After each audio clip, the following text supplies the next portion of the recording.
Pues como lo hacemos los miércoles, ya se ha venido acreditando poco a poco la sección de quién es quién en las mentiras de la semana. Elizabeth nos va a informar sobre esto. No sobra decir que se hace esta acción, se lleva a cabo esta acción, porque es mucho el bombardeo de mentiras en los medios de información, de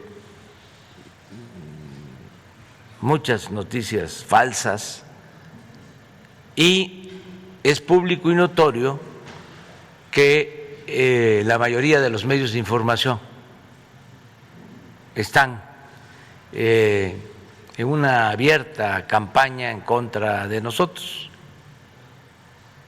de modo que hay que ir informando, ejerciendo el derecho de réplica y garantizando también el derecho a la libre manifestación de las ideas, no caer en la censura,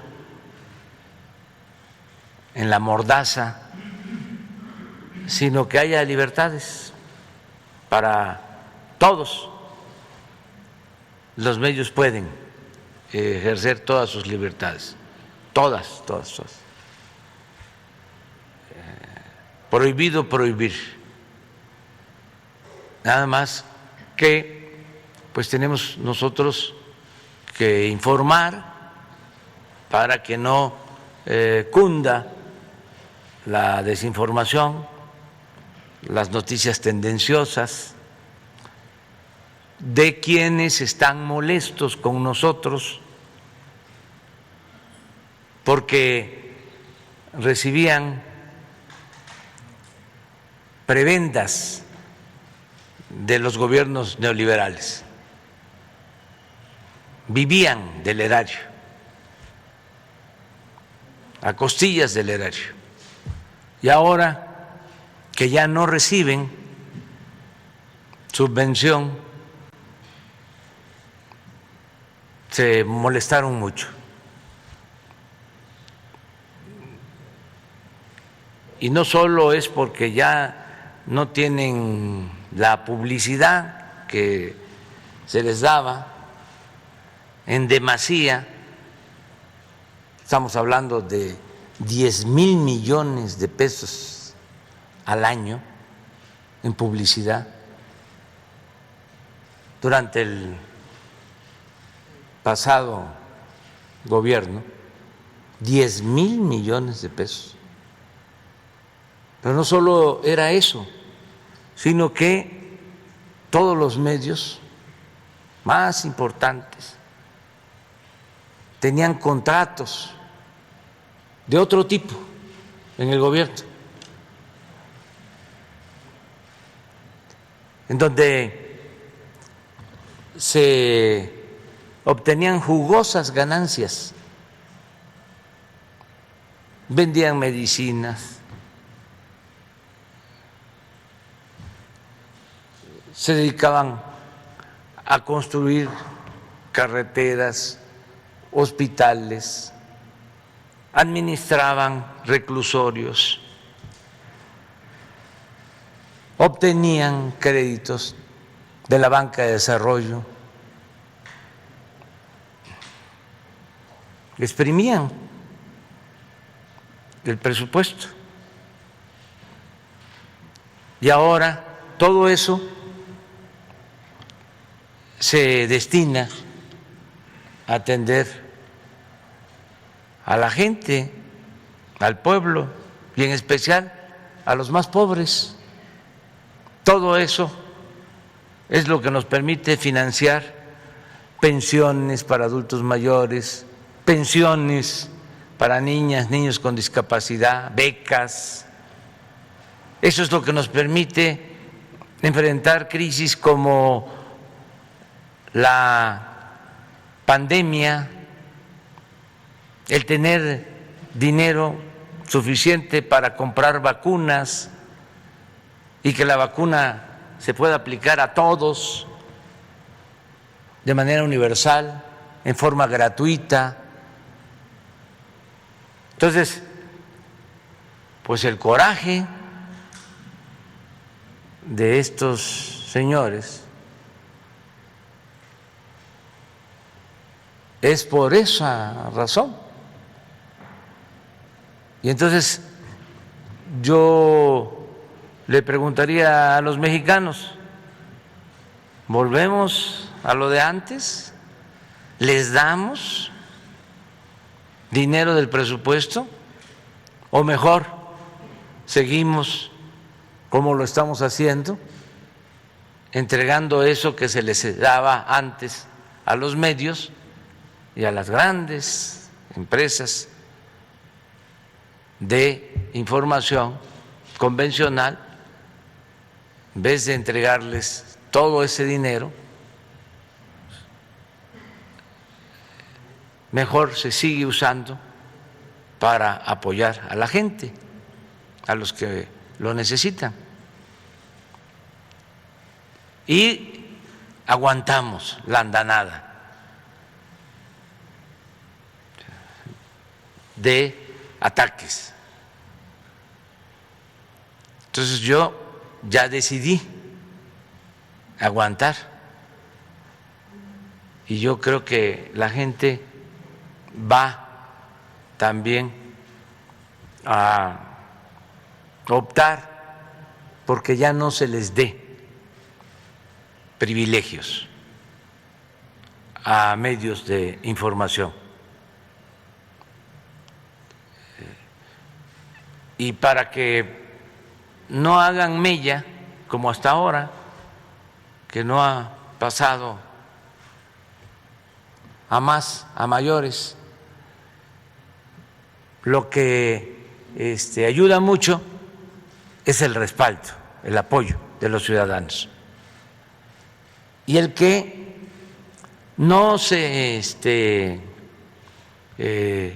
atengan a ninguna información, sea de medios de información o sea del gobierno, que siempre estén escudriñando, que siempre estén revisando, que no se traguen ningún plato de mentiras, que estén despiertos, avispados,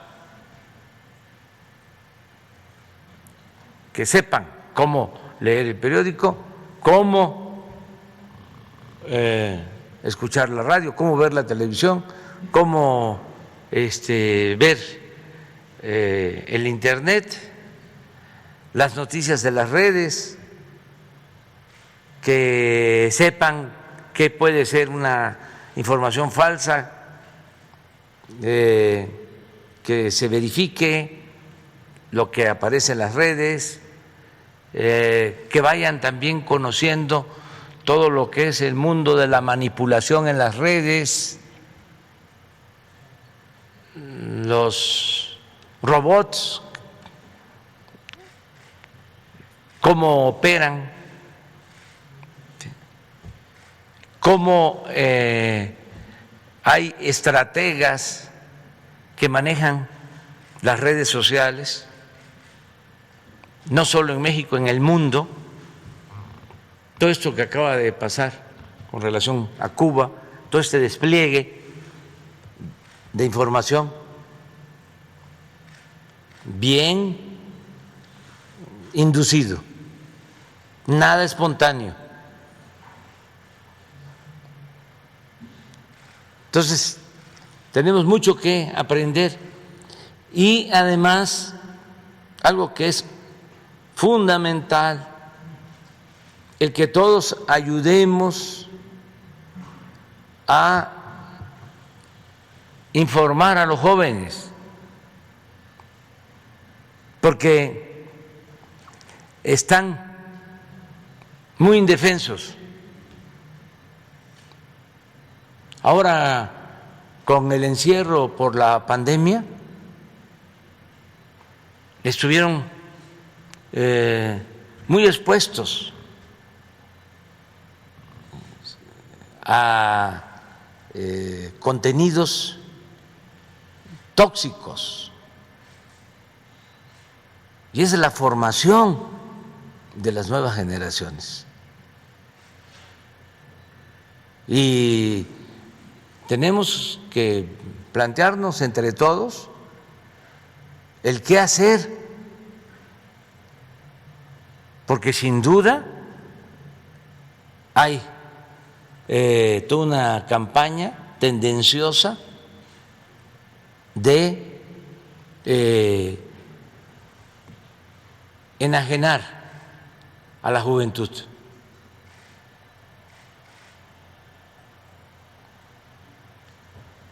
Siempre ha habido en la historia. ¿Se acuerdan ustedes en nuestra generación? Cuando empieza a tener influencia la televisión, se analiza el fenómeno y se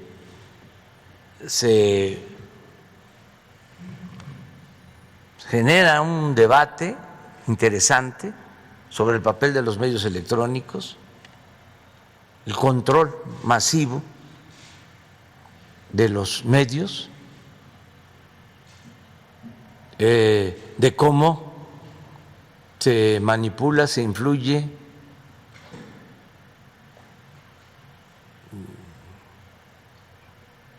en palabras de Borges,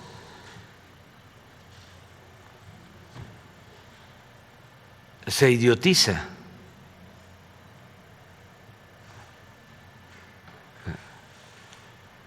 Pero lo que estamos viviendo ahora es distinto.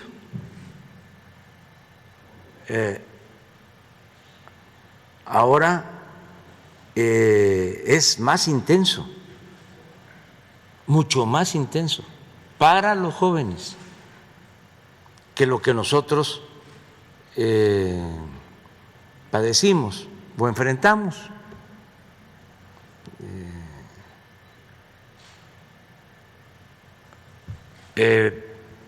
Por eso hay que buscar opciones alternativas.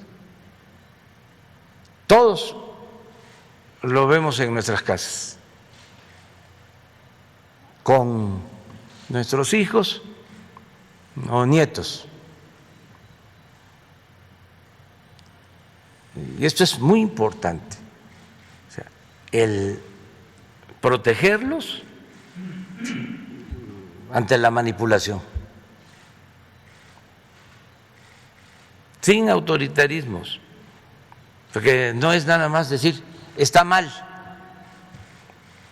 o te están manipulando, o no te dejes llevar por eso, sino cuál es la alternativa.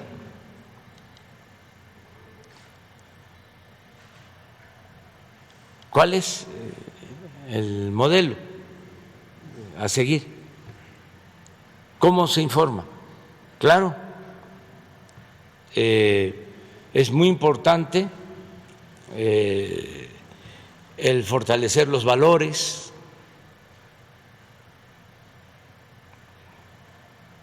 el regresar a lo básico, al humanismo, y para eso la familia,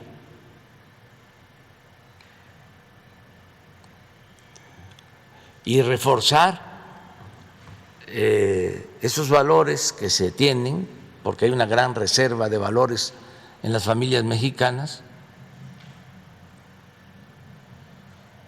reforzarlos con la educación, con los contenidos educativos. No fue casual de que quitaran durante el periodo neoliberal el civismo, la ética, el que declararan el fin de la historia. No, fue un plan bien concebido y les dio resultado. Entonces, hay que regresar a la ética, hay que regresar al civismo, hay que regresar a la historia. El tronco común en la formación tiene que ser el humanismo. Así como se puede terminar una carrera de licenciatura ya en una especialidad, pues yo pienso que el tronco común tiene que ser el humanismo, como si fuese licenciatura. Buenos ciudadanos, fraternos, solidarios, no egoístas, no individualistas, no clasistas, no racistas. Es el tronco común. Y de ahí otro nivel, ya una especialidad, hasta llegar a científicos, físicos, químicos, eminencias, pero con un tronco común humanista.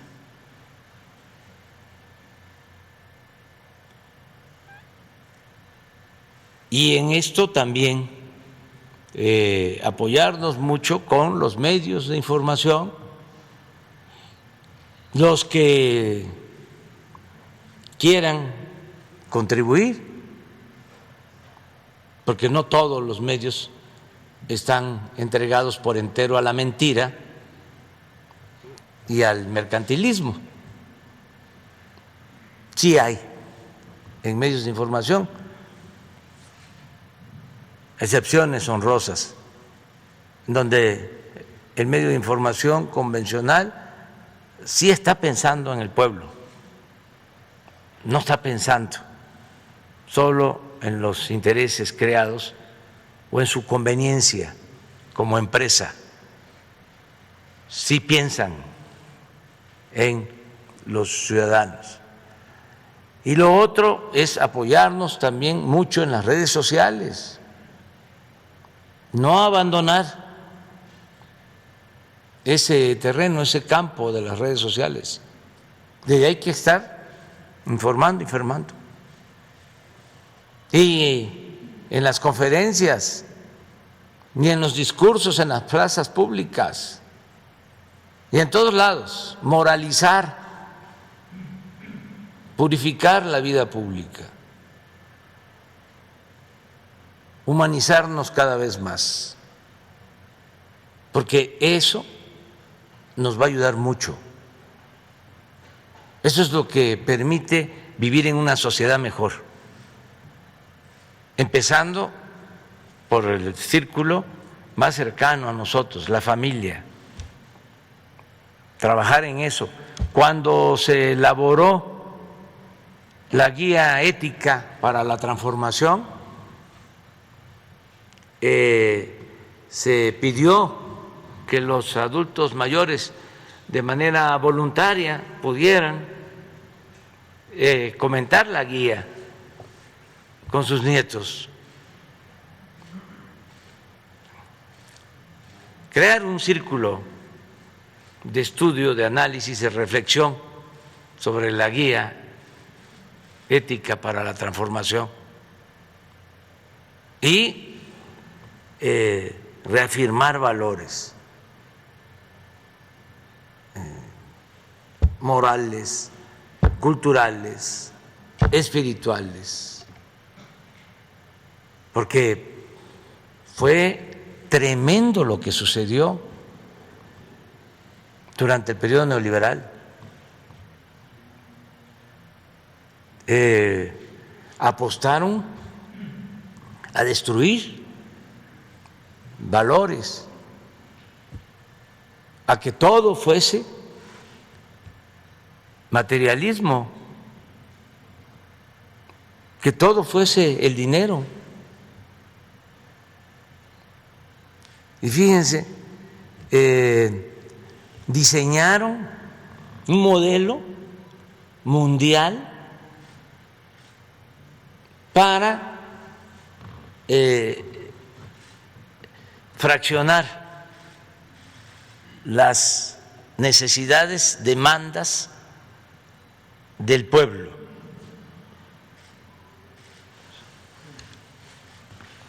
El movimiento ambientalista, derechos humanos, la diversidad sexual, la defensa de los animales, un abanico de demandas y de causas a defender.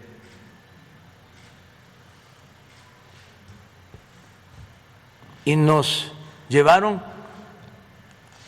a corrernos hacia eso. Cada quien en su tema, para que el tema de la desigualdad y de la apropiación de bienes por una minoría pasara inadvertido, que ya no fuese el tema central, que nadie gritara: nos están robando, están saqueando. Y fue el periodo de mayor saqueo y de mayor desigualdad en la historia del mundo. Y no nos dimos cuenta. No era el tema central. Era el cambio climático. Claro que nos importa defender el medio ambiente a todos, pero ¿qué no hay en todo esto? Mucha hipocresía. Se dice: vamos a defender el cambio climático, pero vamos a producir más petróleo, vamos a extraer más petróleo. Un doble discurso. Porque lo económico, lo financiero, está por encima de todo,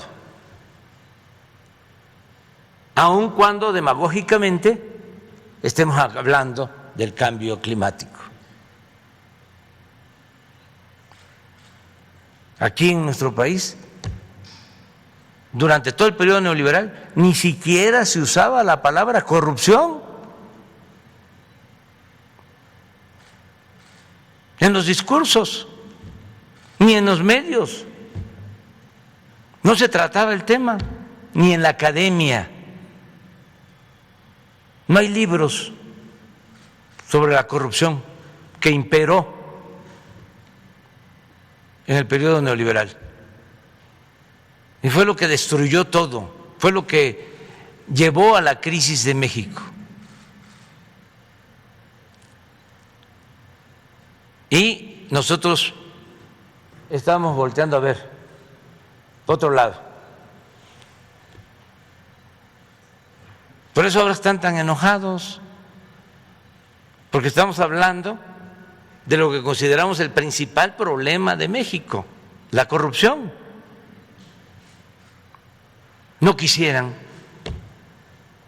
que habláramos de eso. Entonces, sí es importante la labor que podamos hacer entre todos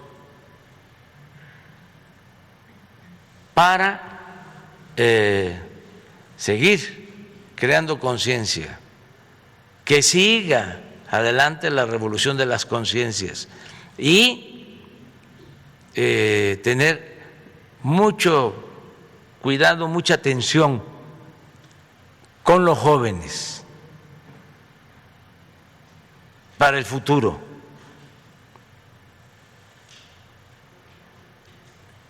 Porque ya se padeció demasiado durante el periodo neoliberal. Entonces hay que inventar lo nuevo. Por ejemplo, la nueva clase media. O sea, lograr la movilidad social, que el hijo del campesino, del obrero, del trabajador, del comerciante salga adelante, que se vaya ascendiendo en la escala social, vamos, que se progrese y que salgan de la pobreza millones de mexicanos, pero que los que vayan saliendo de la pobreza se vayan convirtiendo en una clase media con dimensión social, con humanismo, una nueva clase media. No individualista, clasista, racista. Ayer